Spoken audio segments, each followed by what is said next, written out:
106 anni tanti, ma insomma mi rangio. 3 figli, 6 nipoti e 9 pronipoti, ma soprattutto 106 anni portati splendidamente. A festeggiare il compleanno di Prima Brentel e tutta Mercon, anche attraverso i display ufficiali dell'amministrazione comunale. Gioca a carte? Carte? Sì. 2 o 3 volte a settimana. Andiamo a giocare a carte, se passiamo, mangiamo e beviamo.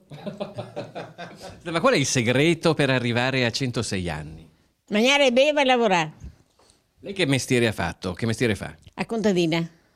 106 anni non sono certo un traguardo da poco e, come si conviene alle grandi occasioni, la giornata si presenta impegnativa. Prima la affronta senza esitazioni. Nell'ordine accoglie il sindaco Matteo Romanello, accompagnato dal presidente del Consiglio Comunale Francesco Mercadalli. Veramente più di così non si può dare a... Grazie a Dio. Il sindaco precedente Andrea Follini Vedo sempre bene. Sempre bene, Aiuti, sempre bene. risponde alle telefonate di auguri al cellulare. tanti auguri. Grazie.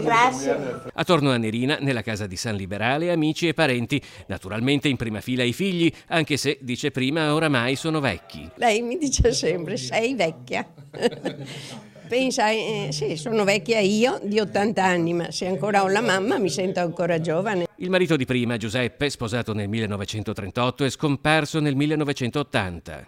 Uno di questa via qua, di questo paese, neanche uno che sia arrivato a 70 anni, neanche uno. 66, 65, 68. E facevano tutti lo stesso mestiere. A Porto Marghera lavoravano tutti a Porto Marghera. Prima è davvero un punto di riferimento per tutti e continua a fare piccoli lavori, per esempio di cucito. Vede ancora così bene che non ha mai usato gli occhiali. Fa caice, ferri e...